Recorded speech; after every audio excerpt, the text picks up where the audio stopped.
1762년 5월 21일 창경궁 집복헌 앞마당에 비명이 울려 퍼졌습니다. 68세의 영조는 아들 사도세자를 뒤주에 가둔 지 나흘째였습니다. 그날 오후 왕의 딸 화순옹주가 궁궐 안으로 들어왔습니다. 27살, 이미 혼인해 궁 밖에서 살던 공주가 아버지를 찾아온 것입니다. 그녀의 손에는 작은 칼이 쥐어져 있었습니다. 조선왕조실록은 이날을 짧게 기록합니다. 옹주가 스스로 목숨을 끊으려 했다고 적혀 있습니다. 하지만 실록은 왜 그녀가 그런 선택을 했는지, 그 순간 무슨 말을 했는지는 기록하지 않았습니다. 우리가 아는 것은 단 하나, 그녀가 오빠를 살리기 위해 자신의 목숨을 걸었다는 사실뿐입니다. 왜 한 공주는 아버지 앞에서 자결을 선택했을까요? 그녀는 무엇을 지키려 했던 걸까요? 화순옹주는 1735년 1월 6일 영조와 정빈 이씨 사이에서 태어났습니다. 그녀가 태어났을 때 영조는 42세, 이미 왕위에 오른 지 11년째였습니다. 언니인 화평옹주보다 1살 어렸고 오빠 사도세자보다는 4살 아래였습니다.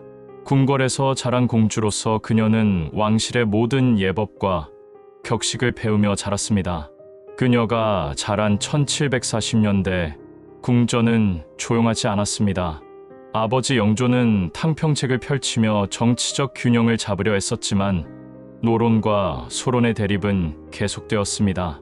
오빠 사도세자는 아버지의 기대를 받으며 자랐지만 동시에 그 기대의 무게에 짓눌리고 있었습니다. 화순옹주는 이 모든 것을 지켜보며 자랐습니다. 1750년 2월 14일 화순옹주는 15세의 나이로 월성위 김한신과 혼인했습니다. 월성위 가문은 명문이었고 김한신은 영조가 직접 간택한 부마였습니다. 혼인 후 그녀는 궁을 나와 월성위 저택에서 살았습니다. 하지만 그녀의 마음 한편에는 늘 궁궐과 오빠가 자리하고 있었습니다. 혼인 후 12년 그녀는 궁 밖에서 평온한 삶을 살았습니다. 하지만 그때는 아무도 몰랐습니다. 1762년 그녀의 인생이 완전히 뒤바뀔 줄은 말입니다. 그녀는 어떤 오빠를 기억하고 있었을까요? 그리고 그 기억이 얼마나 강렬했기에 목숨을 걸 수 있었을까요? 1762년 5월 13일 사도세자는 경희궁 집경당 앞들의 뒤주에 갇혔습니다. 27살이었습니다. 영조는 아들을 폐세자한다고 선언했고 세자는 저항하지 않았습니다. 그날부터 뒤주 안에서 햇빛도 물도 없이 갇힌 채로 지내야 했습니다. 소식은 빠르게 퍼졌습니다. 궁 밖에 살던 화순옹주도 오빠의 소식을 들었습니다. 뒤주에 갇혔다는 말, 물 한 모금 주지 않는다는 말, 이미 나흘이 지났다는 말을 듣고 그녀는 무엇을 느꼈을까요? 실록은 그녀의 감정을 기록하지 않았지만 우리는 상상할 수 있습니다. 어린 시절 함께 자란 오빠, 자신보다 4살 위였던 세자가 뒤주 안에서 죽어가고 있다는 사실을 말입니다. 5월 17일 사도세자는 뒤주 안에서 5째 날을 맞았습니다.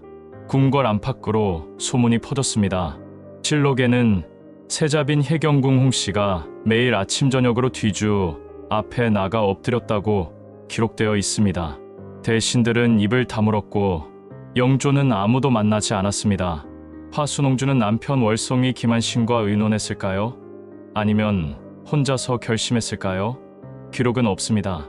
다만 우리가 아는 것은 그녀가 5월 21일 궁궐로 향했다는 사실입니다. 그녀는 무엇을 할 생각이었을까요? 여러분이라면 어떤 마음이었을까요? 5월 21일 오전 화순옹주는 창경궁 정문을 통과했습니다. 이미 사도세자가 뒤주에 갇힌 지 8회째 되는 날이었습니다. 그녀는 집복헌으로 향했습니다. 아버지 영조가 머물고 있는 곳이었습니다. 궁궐 안은 무거운 침묵으로 가득했습니다. 환관들은 발소리를 죽였고 궁녀들은 고개를 숙인 채 지나갔습니다. 뒤주가 놓인 경희궁 집경당과 창경궁 집복헌은 멀지 않은 거리였습니다. 화순옹주는 오빠가 갇힌 곳을 보았을까요? 아니면 일부러 보지 않으려 했을까요? 화순옹주가 집복헌에 도착했을 때 영조는 그녀를 맞았습니다. 아버지와 딸이 마주했습니다. 실록은 이때의 대화를 기록하지 않았습니다. 다만 승정원 일기는 짧게 적습니다. 옹주가 세자를 위해 아뢰었다고 기록되어 있습니다. 화순옹주는 아버지에게 오빠를 살려달라고 청했습니다. 영조는 거절했습니다. 정확한 말은 기록되지 않았지만 영조는 단호했습니다. 이미 결심한 일이었고 돌이킬 수 없다고 생각했을 것입니다. 그때 화순옹주는 무엇을 느꼈을까요? 이것이 아버지와 딸 사이에 벌어진 마지막 대화가 될 줄 알았을까요? 대화는 평행선을 달렸습니다. 화순옹주는 오빠를 살려달라고 했고 영조는 불가능하다고 했습니다. 시간이 흘렀습니다. 점심때가 지나고 오후가 되었습니다. 화순옹주는 포기하지 않았습니다. 계속해서 아버지를 설득하려 했습니다. 하지만 영조는 움직이지 않았습니다. 38년 동안 왕위에 있으면서 수많은 정치적 결정을 내려온 군주였습니다. 그는 자신의 결정이 옳다고 믿었습니다. 아들이 왕실과 나라를 위협한다고 판단했고 그래서 이 결정을 내린 것입니다. 화순옹주는 절망했습니다. 아버지가 마음을 바꾸지 않을 것을 깨달았습니다. 그날 오후 그녀는 품속에서 작은 칼을 꺼냈습니다. 오후의 햇살이 집복헌 마당을 비추고 있었습니다. 화순옹주는 칼을 꺼내 들었습니다. 영조는 놀랐습니다.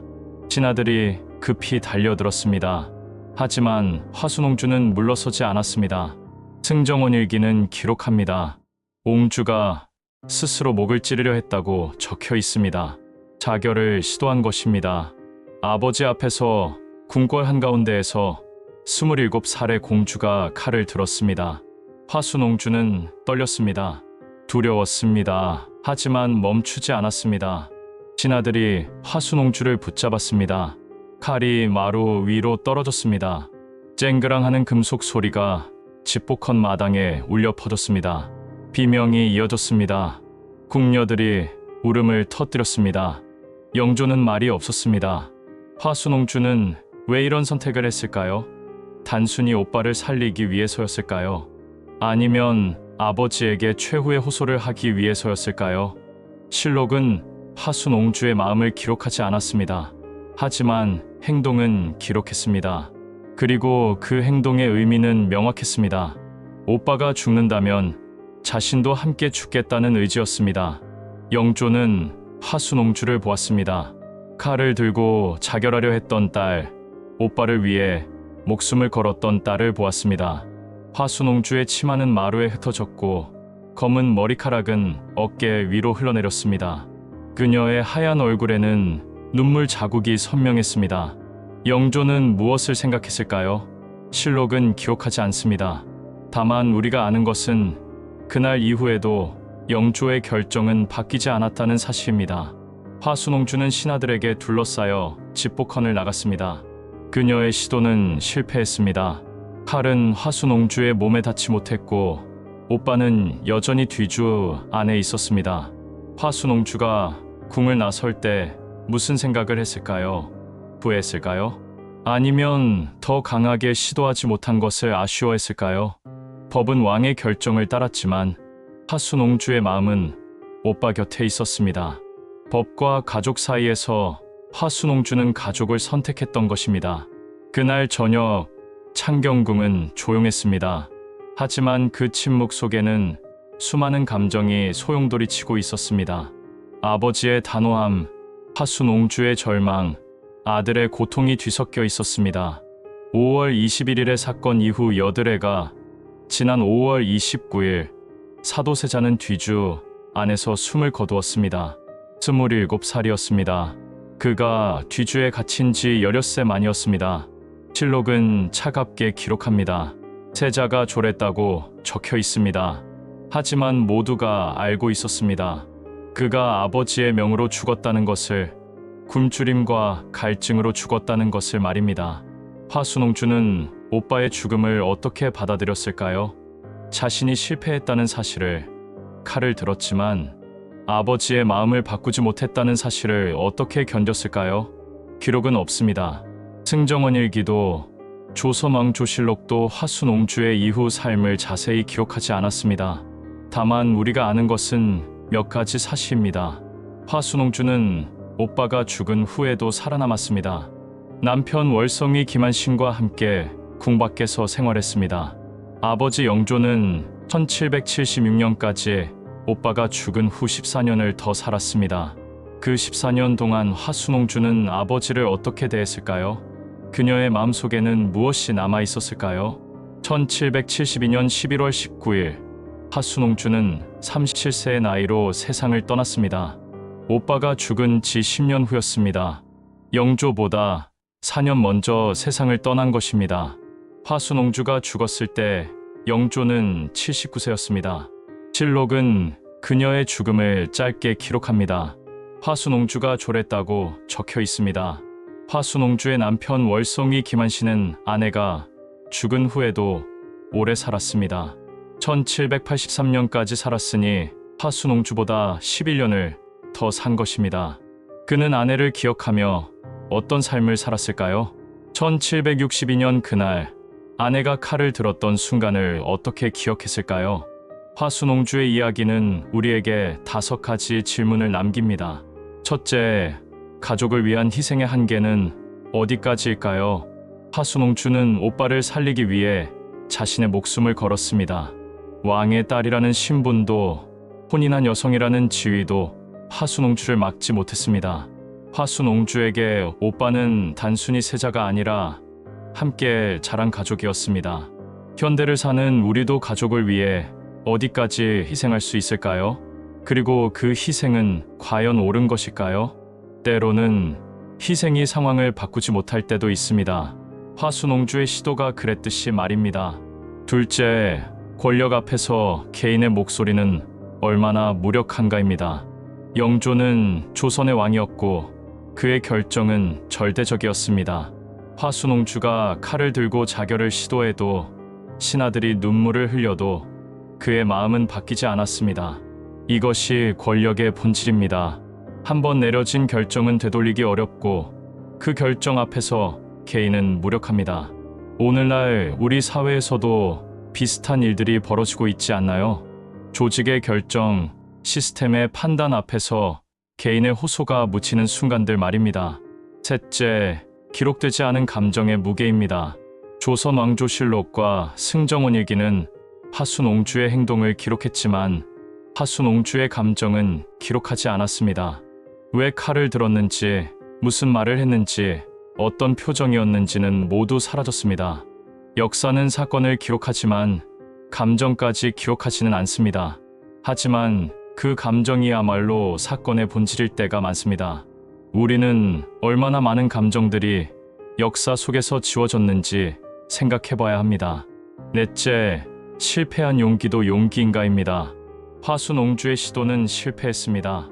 오빠는 죽었고 아버지의 결정은 바뀌지 않았습니다. 그렇다면 화순옹주의 행동은 무의미했을까요? 아닙니다. 실패한 용기도 용기입니다. 결과가 바뀌지 않았어도 시도했다는 사실 자체가 의미를 가집니다. 오늘날 우리도 수많은 실패를 경험합니다. 하지만 시도하지 않는 것보다는 실패하더라도 시도하는 것이 더 가치 있지 않을까요? 다섯째, 역사는 누구의 편에서 쓰이는가입니다. 화순옹주의 이야기는 아주 짧게 기록되었습니다. 반면 영조의 결정, 사도세자의 죽음은 상세히 기록되었습니다. 왜일까요? 역사는 권력자의 관점에서 쓰이기 때문입니다. 화순옹주의 자결 시도는 중요한 사건이 아니라고 판단되었고 그래서 짧게 기록되었습니다. 우리는 역사를 읽을 때 이 점을 기억해야 합니다. 기록되지 않은 수많은 이야기들이 있다는 것을, 그들의 목소리도 똑같이 중요하다는 것을 말입니다. 1762년 5월 21일 한 공주가 아버지 앞에서 칼을 들었습니다. 오빠를 살리기 위해서였습니다. 화순옹주의 시도는 실패했고 오빠는 죽었습니다. 하지만 화순옹주의 용기는 사라지지 않았습니다. 260년이 지난 지금 우리는 여전히 화순옹주의 이야기를 기억합니다. 화순옹주는 완벽한 영웅이 아니었습니다. 화순옹주의 선택이 최선이었는지도 모릅니다. 하지만 화순옹주는 사랑하는 사람을 위해 목숨을 걸었습니다. 그것만으로도 충분히 기억될 가치가 있습니다. 우리는 이 이야기를 통해 무엇을 배울 수 있을까요? 가족의 소중함, 권력의 무게, 용기의 의미를 배웁니다. 그리고 무엇보다 기록되지 않은 수많은 이야기들이 역사 속에 존재한다는 것을 배웁니다. 여러분은 이 이야기를 통해 무엇을 느끼셨나요? 화순옹주의 선택에 공감하시나요? 아니면 다른 방법이 있었다고 생각하시나요?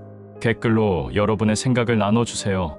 구독과 좋아요는 더 많은 역사 이야기를 만드는 큰 힘이 됩니다.